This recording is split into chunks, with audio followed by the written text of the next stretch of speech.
Hey y'all, how y'all doing? So today is Saturday, March the 6th, and I want to talk to you about artificial constructs.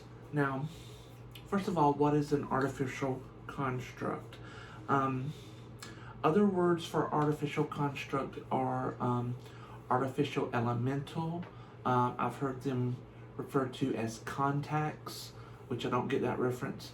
And in Eastern mysticism or Tibetan mysticism, the word tulpa may be more familiar to some of you. That's Tulpa.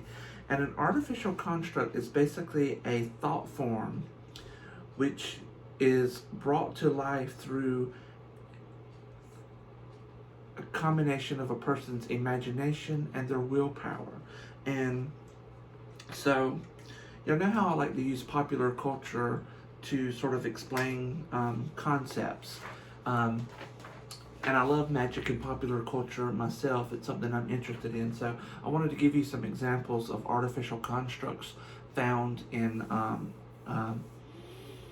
pop culture. First of all, let's talk WandaVision. Those of you who have not seen it and who want to see it, you might not want to watch this video. So I'm going to pause for a second to let you stop.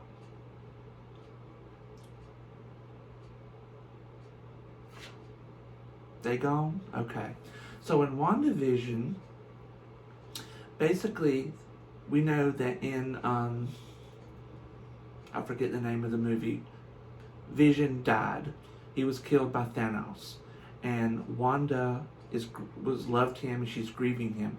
In WandaVision, she creates a new Vision out of her own power and out of her own grief. He is an artificial construct. He does not in that he doesn't exist except that her power as a witch brought him into creation through the power of her imagination and her will. That's WandaVision. Another example of an artificial construct, there is an episode of X-Files. I looked it up right before I did this video. It's season 6, episode 15, called Tulpa. And this is an episode about the head of a homeowners association. He's very anal. He's like the little Hitler of the homeowners association. Someone's mailbox is too high, and he learns about tulpas somewhere, and he's able to create them. And what he does is he creates a tulpa or an artificial construct to go punish people for breaking the rules of the homeowners association. Another example of an artificial construct in magical fiction is the 1984 movie Supergirl. There is a scene where the wicked sorceress Selena uses, it's called the Omega Hedron. It's a Kryptonian artifact. And the whole premise of this movie is basically, can be summed up in Arthur C. Clarke's third law. You've probably heard of this. It basically says that any sufficiently advanced technology will be indistinguishable from magic. That's basically the premise of the 1984 movie Supergirl. And a wicked sorceress comes into possession of a Kryptonian artifact that makes things that you can imagine become real. And so in one scene, she uses the Omega Hedron to conjure up a demonic force which she sends out to attempt to destroy Linda Lee, who is Supergirl's human alter ego. Really great movie. I love it. It's just campy fun from the 80s. And finally, another example of an artificial construct comes from Charmed. Remember the episode where, what is her name? God, I should know this. The oldest one. Not Shannon Doherty, Piper. Okay. Piper was grieving the loss of Leo, and so Phoebe and Paige created Mr. Right for her.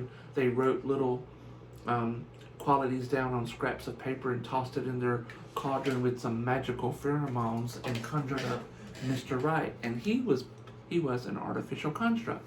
So, although these examples I've shown you are from works of fiction, they are based on something real. The tulpa out of Tibetan mysticism. It is an actual concept, and there's records of people having created them. My own story. This happened 17 years ago, I'm guessing now. I told this story in written form many years ago when I was on a social media site called Coven Space. It's no longer, as far as I know, it's not there anymore. But Coven Space was like a social media site for people who identified as Wiccans, witches, pagans, and other magical people. And it was sort of like Facebook for magical people. And I used to keep a blog there. And I told this story about when I was living in Beaufort, South Carolina. It was after I had been living with a friend from high school, and she cheated on her husband, and he kicked her out, and I stayed behind because I found out she had been drugging the children rather than deal with them during the day when me and her husband was at our jobs. And she just was not the person I thought I knew, and we had a huge disagreement. He kicked her out. She went back to North Carolina. I agreed to stay and live there, knowing that in a couple of months he was going to be transferred here to Whidbey Island. And we made a deal that I would stay and take care of the child while he worked, and then he would take me here with him. And the reason I was sitting at home by this time was that the place I worked at, Winn-Dixie, had gone bankrupt, and I was collecting unemployment, but I also got a huge bonus because I was considered management. So I had a place to live when I got here, and I had an income because I was able to transfer my unemployment from South Carolina to Washington. But anyway, that's just, I digest. Now, this was during a period when, after my friend was gone, I was stuck in the house with the child all day. The man, I'm trying not to say his name. I'm trying not to use names here, so forgive me if I pause. The man, he got depressed after he kicked his wife out. He had learned that she'd cheated on him several times, and he got the idea in his head that his son was not his son. So he would get up in the morning, go to work, and then when he come home, he would lock himself in his room and play his video games. He went into sort of a depression. So I was with that child from the time it got up in the morning until the time it went to bed at night. And I was beginning to feel like, this is not my life. This is not the life that I chose for myself. Why? I feel like I'm a single parent in a sexless marriage. You know, it was just a very weird, confusing time for me. And I was feeling lonely. I was feeling like I wanted some attention. And so I decided to create my own Mr. Right. So what I did was, each night, Robert was, oh crap, I said his name. He was in his room playing his video games. The kid was finally asleep. The house was clean. I would go in my room, and what I did was I just simply lit a candle, and I thought about the type of person I wanted to create. I gave him a name. I gave him a birthday.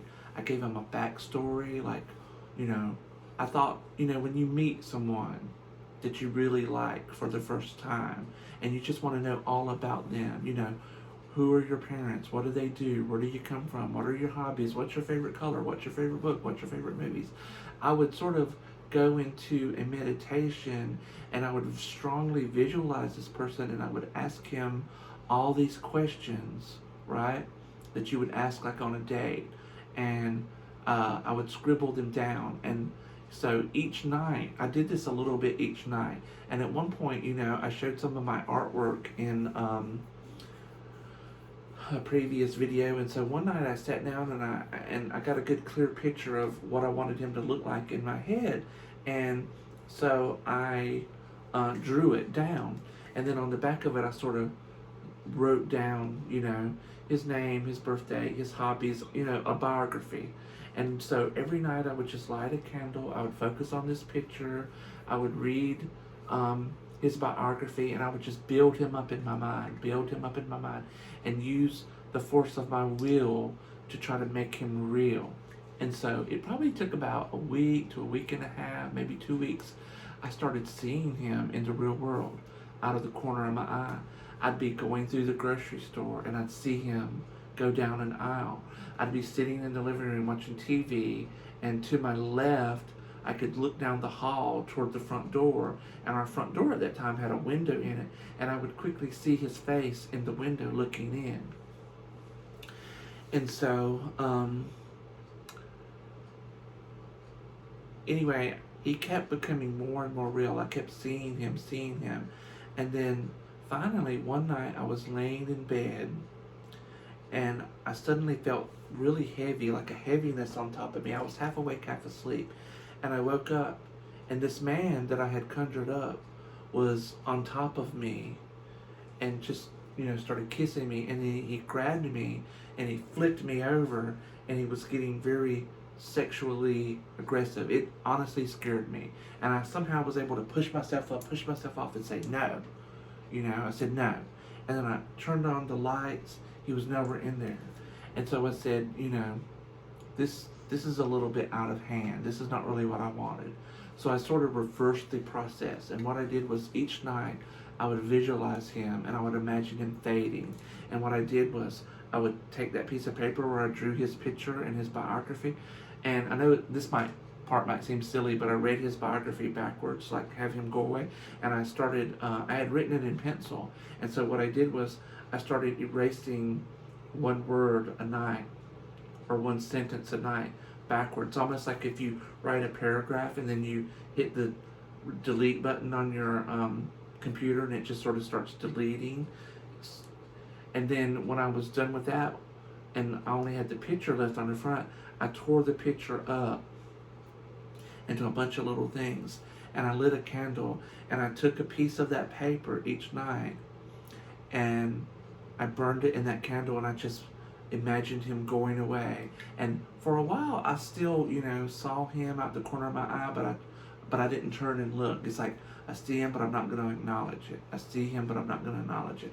And finally, he faded, and he went away completely. And I have worked with artificial constructs since then for different things. And so here are some ways that you can work with an artificial construct. Let's say you have an enemy. You can conjure an artificial construct and send it out to do an enemy harm, or to protect you from an enemy. You can send it out to protect your property. You can have an artificial construct which protects your home when you're not there. Anything that you can send a spirit out to do, you can send an artificial construct out to do. The only thing that limits you is your own imagination. But here's the thing you have to know about artificial construct is, in my experience, they want to live, so they will resist being deconstructed. I also, from my own experience, learned that you have to stay in touch with them. You have to exert your will over them. If you just sort of create an artificial construct and then don't check in with it, don't, just let it go and forget about it, it can gain independence, for lack of a better word, and you can no longer control it. And sometimes you being its creator, it can come to destroy you, because if you created it, you can uncreate it. This is why a lot of times when people create an artificial construct, they put a time limit on it. They say, all right, I'm giving you 3 days. I'm giving you a mission. I want you to go out and find the diamond ring that I lost and return it to me. And after 3 days, you will dissolve to nothing. You will return to the unmanifest, or upon successful completion of your mission, or 3 days, whichever comes first, you will return to the unmanifest. So if you decide to create an artificial contract, just remember 2 things. Give it a time limit. Check in with it periodically to make sure that you still are in charge of it, so to speak. Anyway, that is my video on artificial constructs, and I will see you all next time.